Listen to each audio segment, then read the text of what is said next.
Hello, and welcome back to the Rolling Shutter podcast. For those who have tuned into the first iteration of the podcast, you might notice that things are a little bit different. Today, we have a guest, a very special guest, James Thomas, Bikefit James. So I've been working with James for the last nearly 2 years, and the channel that we have really does give a lot of information and insight to people to help them improve their comfort and enjoyment of the sport of cycling. So we're going to get him on. Let's do it. To be fair, I think that's probably a good place to start. I've basically run tubeless since I started road cycling. So about 2 years then. Hey, no, 5.5 since I started. To be fair, actually, no, it's actually getting on for 7 years now since I started road cycling, beginning of 2019. So and to be fair, actually, that first bike that I bought from my dad, I had tubes in that because he was running like 23mm Vittoria Corsa tires. He's an Italian lover, so he had I don't know what tubes they were, but I think they were butyl. They weren't like lightweight or anything. Butyl. It's a Y, isn't it? Huh? Butyl or butyl. I don't know. Rubber tubes, inner tubes. Yeah, and they were fine. But as soon as I got my first carbon bike, I went tubeless. And to be honest, I'd never ever use a tube. I think my my experience with tubeless is a lot more varied. I mean, like when I think the first time I ever used tubeless was in about 2010, and it was Hutchinson Fusion 2 or Fusion 3 tyre, and it was dog shit. It was absolute crap. They didn't seal. The tyres were shit and didn't hook up. There was literally zero grip to them. It was way before its time. I kind of feel like tubeless has only kind of gotten better in the last, literally 5 years. Yeah. Me and Fran and Lawrence rode across America, or rode the length of America back in 2018. And back then, tubeless wasn't a thing. It was a thing. Everybody was telling us that we should have gone tubeless. But we used tubeless the following year for a trip down to Vietnam, and we weren't plagued with problems with it, but we did have issues. Right. Whereas now, I feel like road tubeless certainly has kind of come along in leaps and bounds. And as somebody who historically has hated Continental tyres, I've always hated Continental tyres. Really? They're wooden shit. Yeah, fucking awful tyres. Well, they were. Like GP4000, GP4000S, shit tyres. Are we allowed to swear on this podcast, by the way? Because you're going to be doing a lot of bleeping with me. Yeah, there'll potentially be a lot of bleeping, but I mean, that's all right. But yeah, that new GP5000 is absolutely astonishing. I won't use anything else now. Is that what you've got on basically all of your bikes then? All my road bikes now, yeah, are GP5000 of some description. So I've got, I come to think of it, actually, I've got Gravel Kings on the moots at the moment. But my road bike's got GP5000 28mm. It's amazing, fantastic tyre, grips really well, pretty durable. When you say that that Hutchinson one didn't grip very well, is that and you had problems with it as tubeless? Is that because of the tyre in general, or because it was the tubeless version of the tyre? Because hard to say. I mean, we're talking about an era where I was riding open tubular tyres, so Vittoria Open Corsa SG or CGs, I think they were called. Whereas basically it was a handmade cotton tyre. This is all before the Specialized turbo thing became really popular. Right. And they were notoriously really, really good. They were really grippy, and they conformed to the road really well. They hooked up really nicely, and which is why, hence my opinion on GP4000s and GP4000s historically. But yeah, it's hard to tell. It might have been that I was still running them close to 3 figures in terms of pressure. Oh, wow, yeah. But back then we didn't know that you were supposed to be running it at 12 psi or whatever it is that the recommendation is these days. It is game changing that, I think that to be able to run it that much lower. When I did the tracker in when the hell was it? It was in May, beginning of May. And the guys at Hutchinson were telling me like, oh, you need to run. Oh, granted, I was running like a 45 on the front and a 40 on the rear, but they were telling me, yeah, no, you need to run it at like 22 psi. And I was like, hey, 22 for gravel. I mean, that's mountain biking. Yeah, precious. And the comfort, the grip was amazing. I didn't once bottom out the tire and onto the rim, even on rough terrain. So it was like, okay, well, this stuff clearly works. I'm still a little bit conflicted when it comes to road tubeless about tire pressures. Yeah. I mean, because I still run mine like 60 psi or above. Yeah, to be fair though, 60 still. Some people think 60 is stupidly low still. Yeah, well, yeah, but these are the people that are still pumping their tires up to 130 psi. Yeah. It's like that. It's horrible, man. I mean, unless you're literally riding out from that Port Pollensa to the lighthouse ride in Mallorca, where it's just like glass road. Unless you're doing that, like nothing on earth needs 130 psi. You're going to be so uncomfortable. But I do think that's the era I come from. Yeah, 19 millimeter tires at 130 psi. It's crazy. Like just going out riding a bike and having the living shit kicked out of you. But I do think that there is this sort of polarizing thing about tubeless still, which to me don't make a lot of sense. But like a lot of people say, well, I'll never go tubeless. I tried it once. It was an absolute nightmare. I had a puncture. It went everywhere. It was impossible to fix. And I think I understand that from some people's point of view, where like they've just got really unlucky. They've had a real bad puncture. They slice a tire and sealant's gone everywhere. It's been a real nightmare at the side of the road. And it's like, well, it's just not worth it. But then I've had the complete opposite experience. Like I've never, touch wood, I'm touching a wooden desk. I've never once had a puncture. And if I have, I've never noticed it.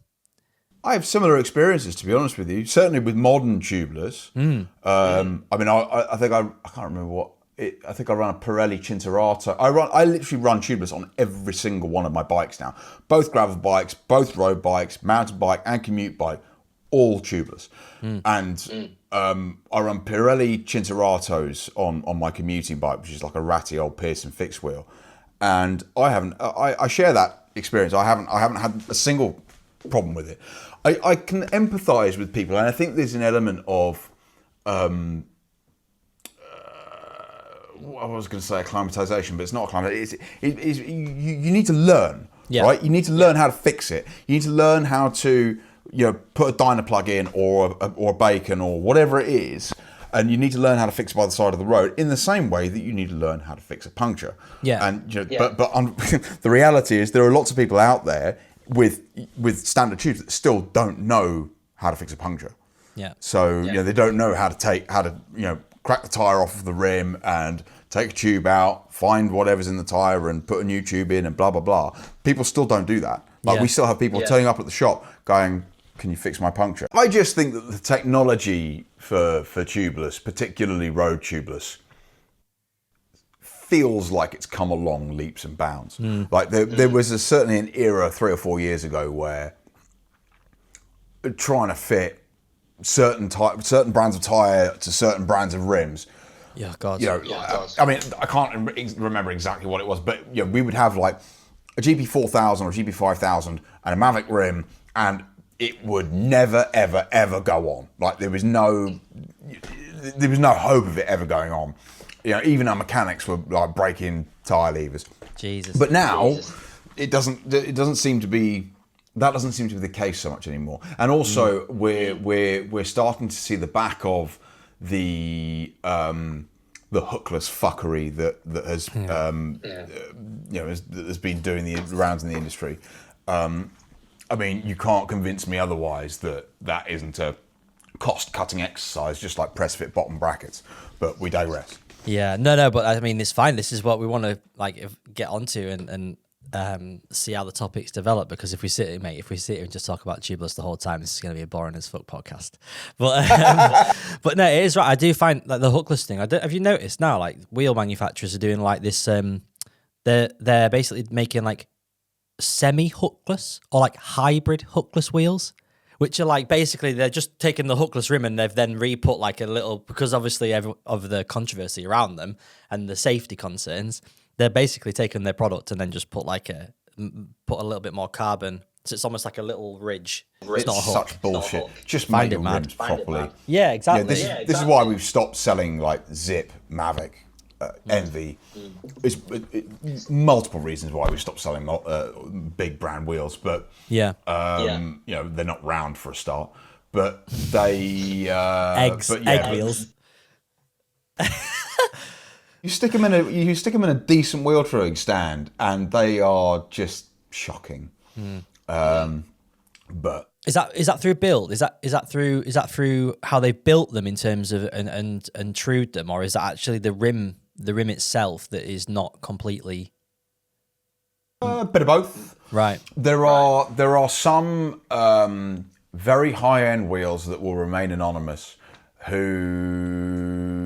which we have found or discovered that they are actually built by the UK distributor. They're not built by the wheel brand themselves. We've had a series of issues with this particular brand whereby the spokes are too long or the spokes are too short. And, you know, they're just built really, really poorly. And I think a lot of, you know, we really are digressing here, but most people think that a wheel is just the sum of its components. And that's absolutely not the case. No. You need to get the thing absolutely, you need to get it balanced, you need to get it true. You know, anybody that's ever built a set of wheels, I mean, I've built maybe 100 pairs of wheels in my life, so I've built more wheels than most, but I do not consider myself a wheel builder. It's actually been so long since I built a pair of wheels that I probably wouldn't even know where to start right now. Yeah. You know, I've spent my time truing and whatnot, and I know what goes into it. And yeah, I just, for the most, this is why we start building custom wheels. Yeah. And those light bicycle rims that we sell are all hooked. Yeah, exactly. So there we are. Road Tubeless, everybody. Yeah. Go and buy it. Go and get it. Get involved. Your bicycle. You either like it or you're wrong. Yeah, I mean, I know. I mean, I do think that, of course, everyone ride what you are comfortable. If going tubeless is going to make someone more stressed about riding and it's less likely that you're going to ride, then don't. But I do think the benefits, you can ride them low pressure, so you're more comfortable. There's better rolling resistance. You're going to be able to go much further without getting a puncture. Like I said to Alex when she was riding the tracker, she said, "Oh no, I've got tubes in," and it was, I think her bike was like set up on 40mm tires, and it was at like 50 something psi, and I said, like, you're gonna get a puncture. You need to have tubeless. And within the first hour, she had a puncture. It's just, I think, in general. On your point on like stress and whatnot, you can do quite a lot to get away from that just by simply educating yourself. Yeah. You know, I don't. It doesn't have to be stressful, mind you. Non-butyl tubes are seeing a bit of a resurgence, aren't they? Lightweight TPUs. Yeah, TPU tubes. Like it was all sort of made. There was a big hoo-ha about the Tubelitos years and years ago. Yeah. Those orange Franny things. was always selling them or riding them. It's funny actually. I got so I did a bike build maybe 2 years ago now, maybe 18 months. And it was like a super light Chinese bike. I got it to like 5.3 kilos or something. It was like with just standard parts, like no crazy, stupid customizing or machining stuff. And I used Tubelitos, and I used them because of a video that Francis made. And I say I've never had a puncture. I got a puncture within 5 kilometers of riding on a TPU tube, and it was a snake bite. So it was from impact. So it was like. So I would never use one again. I've got one. So what I've got now is I have in my saddlebag. So just one final point on tubeless. I run everything tubeless, but I do take a tube out with me. And I have a saddlebag with a little electric pump, which I can check pressure and I can pump up to I can set the pressure and just put it on and it'll pump it up. But I do take a Tubelito tube, but I will only take one so that I can like put it in and get home, and then I'll set it up tubeless again.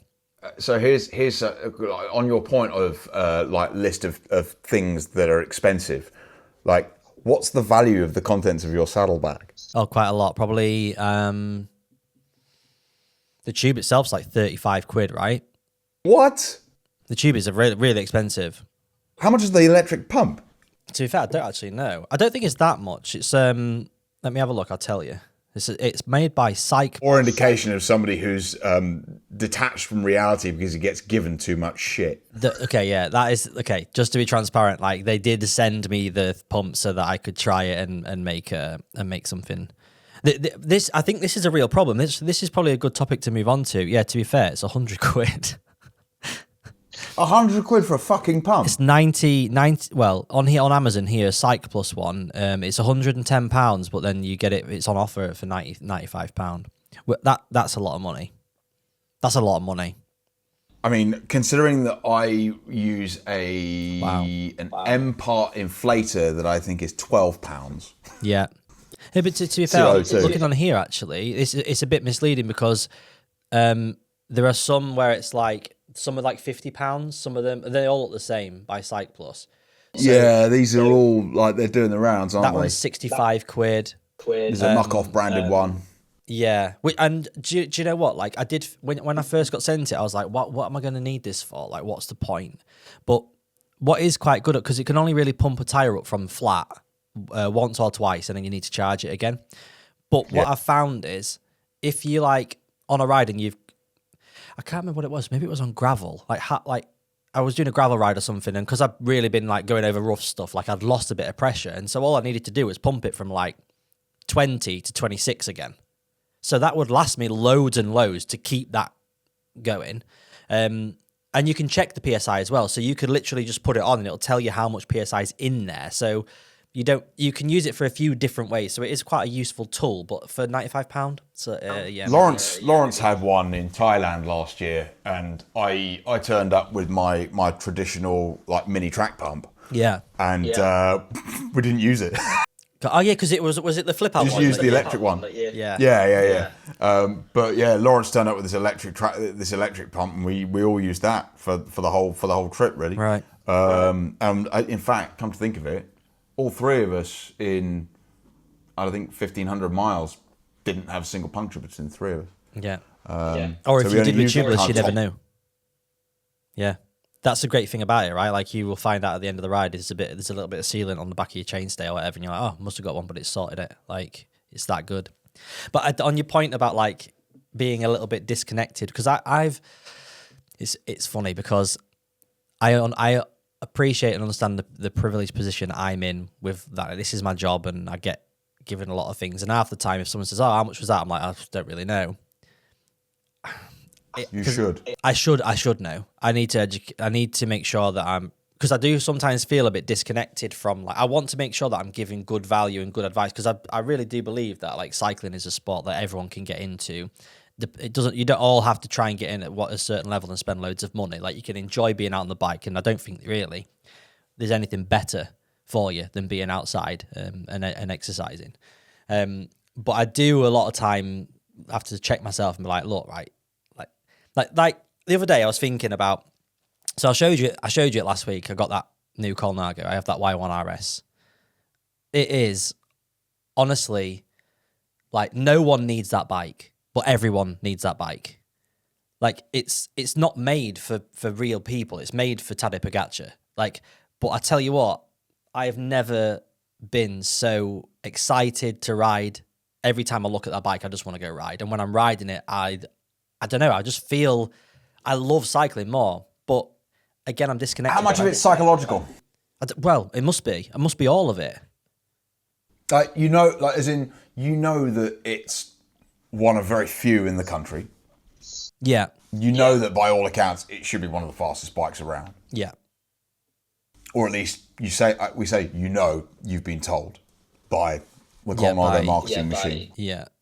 Yeah, and everything you then sort of like digest on the internet of, I mean, it's funny because it's like it don't matter to me what the wind tunnel data says and what people are saying about when they've tested it. There are like, it's interesting to me to watch stuff like that when people are discussing like it's been tested against this bike and that bike, but really I know that it doesn't make a difference to me in terms of what I need.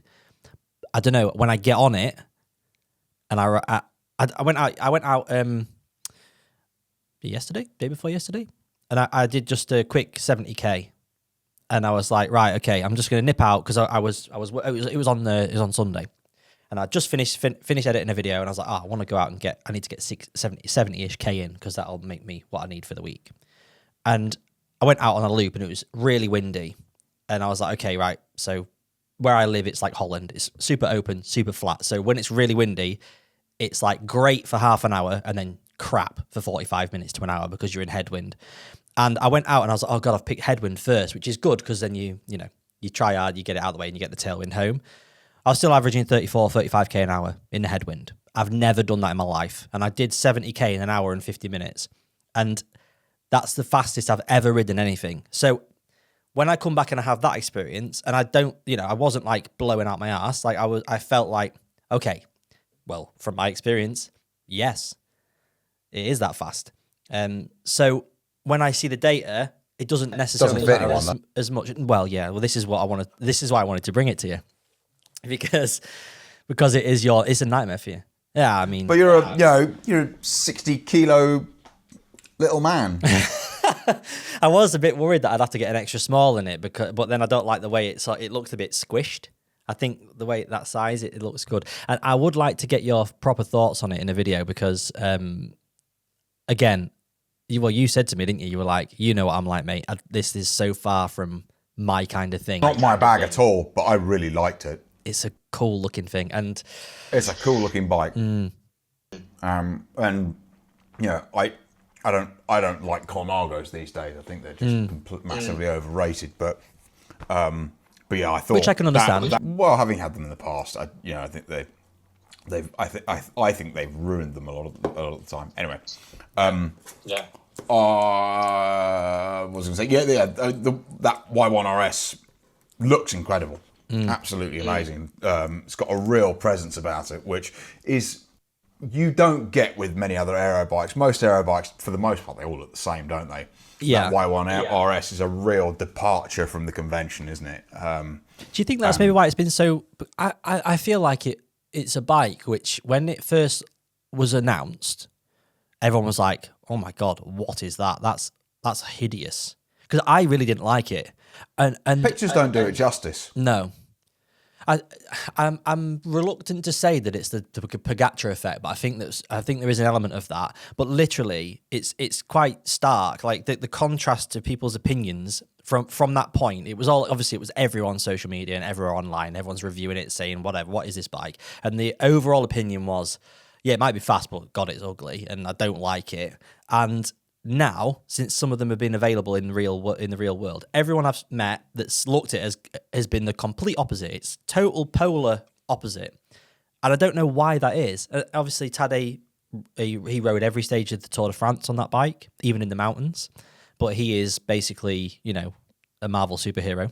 So if you're going up 25k an hour up a mountain, then aero matters. But I don't know. I just feel like everyone has sort of completely switched to the opposite of, like, they hated it and now they love it, but I don't know why that is. Maybe because it is such a departure. Like a 2D image of that bike doesn't do the handlebar justice. For instance, the handlebar is just completely wacky, but actually when you see it in the flesh, it looks really cool. Yeah, but you don't really get much of a semblance of how it's actually going to look in a two-dimensional profile picture. Yeah, yeah. So, yeah. I mean, I'm keen. It's not my sort of thing. I wouldn't own one, but I mean, God, I this is another thing. Like, I'm very fortunate. Obviously, I have actually bought that bike. I didn't get given that bike. I bought the frame, and I had other bits. And again, like, I haven't had to spend £18,000 to £19,000. I've had to spend a good amount of money, but not that. And if I did have to spend £18,000 or £19,000, I wouldn't be getting that bike. So that I would make that very clear. That you get two good bikes for that. I mean, you could still, yeah. I really, honestly, if I had to get four good bikes for that, you really could. And if I wanted a top spec bike like what I'm fortunate enough to ride right now, and I wasn't in the position that I'm in now, which, again, I appreciate, I would probably get a Canyon. because I really think that for the money, what you would get is the best possible option in terms of if I had like $9,000 to spend and I wanted a really, really nice high quality carbon race bike with Dura Ace and good setup, like I just know that I would be able to pick that off the shelf and I would go extra small. I'd get, and I would have confidence that I would probably be getting the same bike as what I would get if I got a Dogma or if I got a V4RS or whatever, but I would save 4,000 quid basically. Do you though? I don't think you do. Really? Like not anymore. No. I don't think the Canyon value thing is, and I just for the record, I am definitely not anti-Canyon. No, you advocate for them all the time. I'm friends with the owner of Canyon UK. I talked very positively about them. Full stop. But I wonder whether the My Canyon thing might change this because the new customization thing. Yeah, well, because I mean, so one of the ways that as a business we combat the Canyon thing at Bicycle is we exchange crank length, handlebar width, stem length, saddles, seat posts, all inclusive of the price.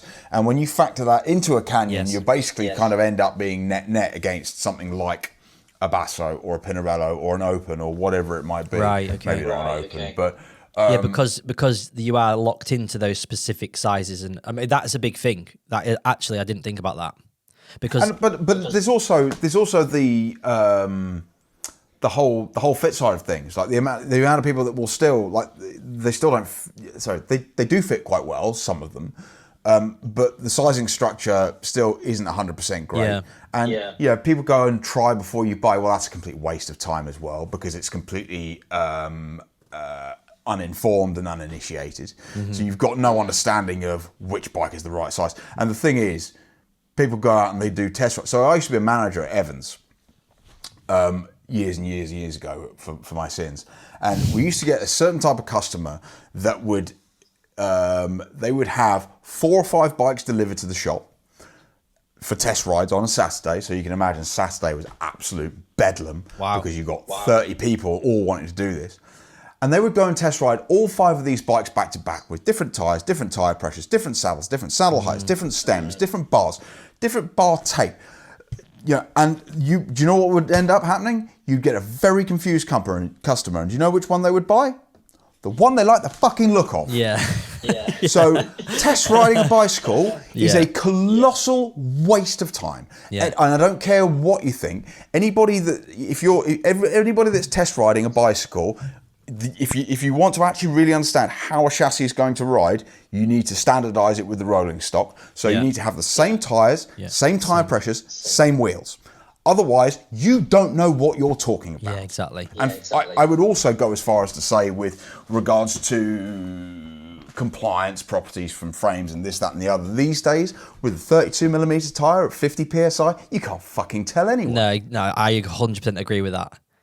Right, so since the beginning of cycling, not even just cycling, before that, I've always been a bit of a stickler for details. I mean, that's why it's my job, right? To look at small details. So when I've been on the bike, me changing my saddle by 10 mil, and I say that's not a small amount to you, I do think about stuff like that and how I'm feeling on the bike, and will this change make me more comfortable? If I've got a little problem that starts, is it due to this? I now, since I've had the fit with you, whenever it was, a year and a bit ago, now whenever I am getting a bike as a project, whatever I'm building, I will specifically request specific parts, because I know that if I don't have I know I need a 155mm crank.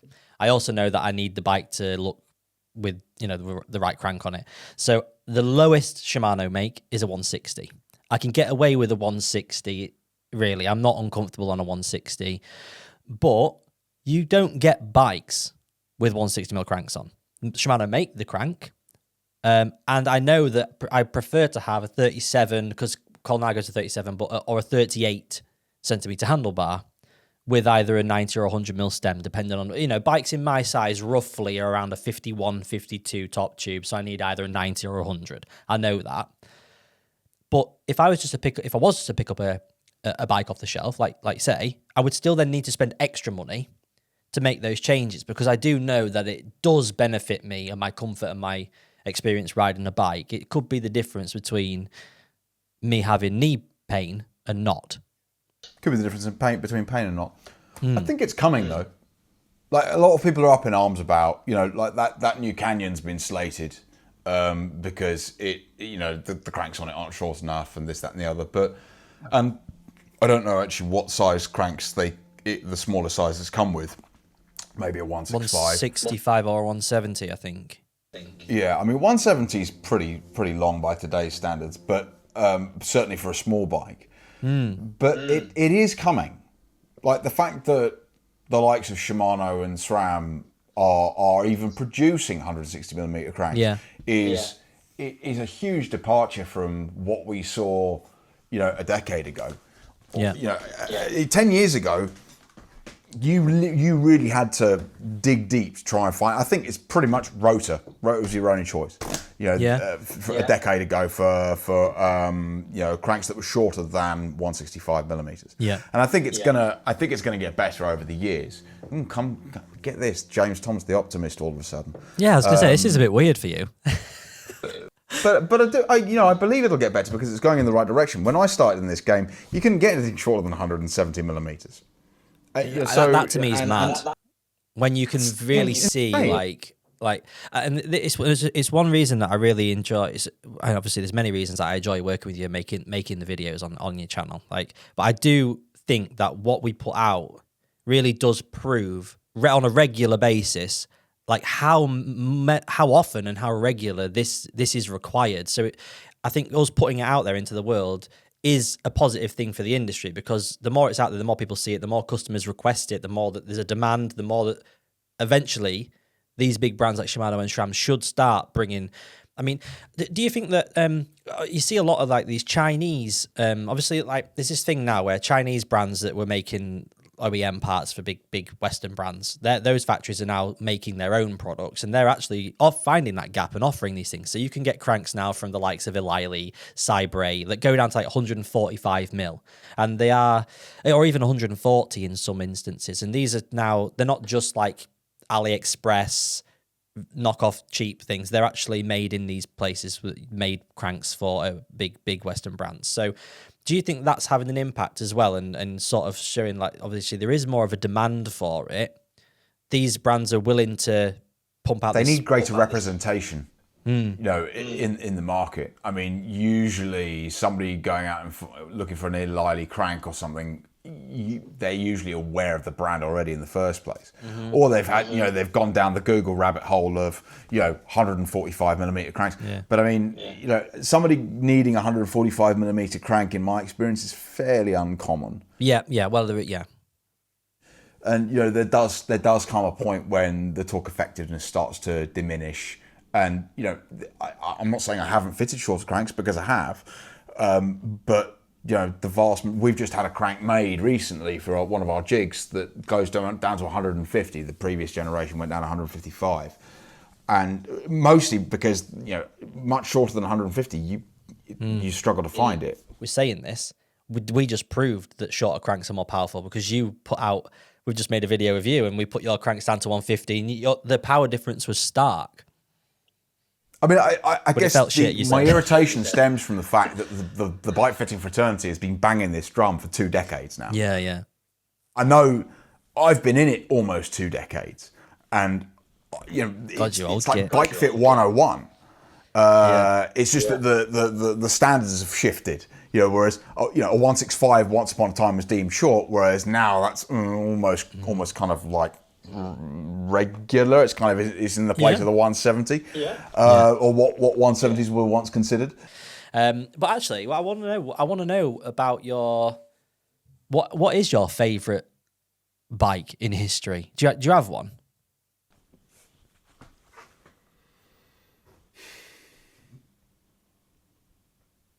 To ride or to look at? Well, I don't exactly. Well, you could give us both, because like I assumed it would be something that you owned, but maybe not. I don't know. One of the bike I think I regret selling the most. In fact, the bike I regret selling the most actually was a bike called a Cannondale Capo. I used to have a real thing for Cannondales. I would never buy a modern one because they're just mass-produced Chinese tat now. But once upon a time, they were a hugely innovative brand, and they designed the head shock and the lefty fork and lefty the fork BB30 is bottom super bracket, cool. which super cool. well, the BB30 bottom bracket's really cool as well if you use a hologram crank in it and it's all fitted correctly and it doesn't because it doesn't anyway. So yeah, I had a real affinity for Cannondales. I think I had a System 6, I had a 613 as well. Instinctively, I feel like System 6 was probably one of the better bikes that I rode. This is first generation System 6. Right, okay. This was the first bike that ever had an oversized head tube. So back in the day where everything was 1 1/8 steerer. Yeah. The System 6 was the first tapered fork, so it had a 1.5. Basically, the whole head tube was 1.5 inches. Wow. So it's a massive. It was like a beer can, and so it had a 1.5 inch crown race that tapered up to a 1 1/8, and it was just a super rigid Principia-esque bike. So it was carbon fiber head tube, top tube, down tube, mated to an aluminium rear triangle, which is completely the opposite to what bike design was all about at the time. But it yielded a bike that was incredibly light, extremely responsive. It was head and shoulders above everything else at the time. Probably that, or C59, Colnago. Okay. Oh wow. Okay, there you go. That's I wasn't expecting the C word. I'm a massive, I'm Colnago through and through. I think it's... but I feel like Colnagos have gotten progressively worse. Like, those C59 was like the peak. Because a lot of these bikes, they are... this is my opinion, but I feel that they make them too rigid. More to your point on the Y1RS, particularly when you're talking super bikes and you're having to try and muscle the thing around a corner, it results in quite a reasonable amount of understeer. Yeah. And I like, this is one of the reasons why I ride metal bikes, because there's more conformity to them. So when you push the thing into a corner, the thing kind of, it conforms more and does as it's told a little bit more, whereas a carbon bike or a rigid carbon bike can be a little bit too, in my opinion, too rigid. Yeah. C59, then C60 was also a nice bike to ride. C64... I haven't ridden a 68, but the 64 was notably stiffer than the 60. Right. And I think too far in the wrong direction. I do really. The C68 was the first Colnago I ever rode. I do have a love for that bike. I have a soft spot for that bike. It felt like that was a special day the first day I got on that. The C68 I think is a beautiful bike, but I do think it's a little bit of a shame that you can't tell it's lugged as much. It is still lugged in, but it's not lugged in the bottom bracket.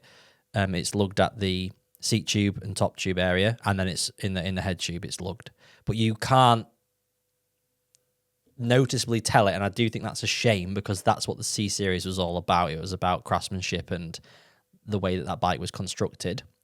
So I do agree what you're saying. Think they're just. I think bicycles, particularly off the peg bikes that are made on a production line, I think the prices they're commanding for them are just way over the top. Yeah, but that C series isn't still. That C series is the only model of Colnago which is still handmade, and it's handmade in Ernesto's basement still. So yeah, I know. But it's still £5,000 for a frame, and it's stock geometry, so it doesn't. It's and without a cockpit. I'm not being funny. You buy a Sator Plus, which is a better bike, which is made for the rider. It's custom layup. It's custom layup for the rider, custom tube profiling, fits better, rides better, for less money. I just don't get it. Yeah. So speaking of that, we need to talk about Stelbel. Because that's the equivalent of so for the viewers and listeners, I'm always obsessed with getting new bikes, and I want to speak and sort out getting a maybe I wouldn't say a winter bike because it's still going to be a nice thing to ride any time of the year. But on that topic of being able to get a great bike with a custom geometry for a better price. I think Stelbel, especially when what you just said about conformity on metal bikes, I don't really have that with a lot of things. That Y1RS, I will say just very quickly, does handle incredibly well, better than any other, because it is a little bit more. Maybe because it isn't as stiff. Yeah, and it's not just my opinion. Like a lot of journalists that have test ridden it and stuff have said that it is the best handling Colnago that's been released in a long time. You can't market that because you can't make it sound sexy. No. So it's always they always make it about aerodynamics or deflection or stiffness or whatever it is, because you can put a number on it exactly, and then all of the mugs will then go out and buy it. Whereas, you know, something that is inspiring to ride, something that is compliant, something that handles well and feels like an extension of body and mind, you can't market that to people because, for the most part, they don't understand. Most of them run the saddle too high, so they don't even know how a bike should ride anyway. Yeah. So you can't connect that, right? Without being on it, and so and to get someone to go and test it, you need it to be sexy and people to want to go and try and see if it's 10% better than what they've got. But yeah, I do think that. So in terms of that, I would like to definitely. I think that Stelbel, I don't know, it just caught my eye in the shop the other day. I looked at it and I thought that is a stunning bike, and I think there's a lot of simplicity, a lot of beauty in simplicity. That grey, oh my goodness me, the finish on it, it's a beautiful thing. It must ride amazing. It's beautifully simple. I haven't ridden it, so I have a titanium gravel bike, which I haven't ridden too much, and I do like titanium, but I think that a steel bike is I don't know, there's just something about a steel bike, isn't there? I have a couple of steel bikes. I think these days, again, kind of going back to the tyre pressure thing, can't really tell a huge amount of difference. No. When you're running lower pressures, not between titanium and steel frame. Well, way back when you were running 21 or 23 millimeter tyres at high pressure, there was a difference. There was a notable difference. I mean, you know, titanium historically has got a little bit more zing to it. Titanium, I think the biggest benefit of titanium really is that it doesn't corrode. Yes. And you know, when you get into stainless steel, you're basically talking same sort of money as a titanium frame, so you might as well get a titanium frame. It's got higher impact resistance than a steel frame. But yeah, there's no bad decision. Nope, all bikes are good bikes. Just got to go ride them. Well, I won't keep you too much longer, mate. We'll let you get off because you've got bikes to ride on that. But what you're fat on today? Are you off on the turbo? Well, now that it's pouring a rain, I'm just going to go get on my fixed wheel. But well, I've got to go to the shop. I've got a Bikefit this afternoon. So have you? Oh, right. Well, my bad. Well, thanks for coming and joining us anyway, mate. Got loads of time.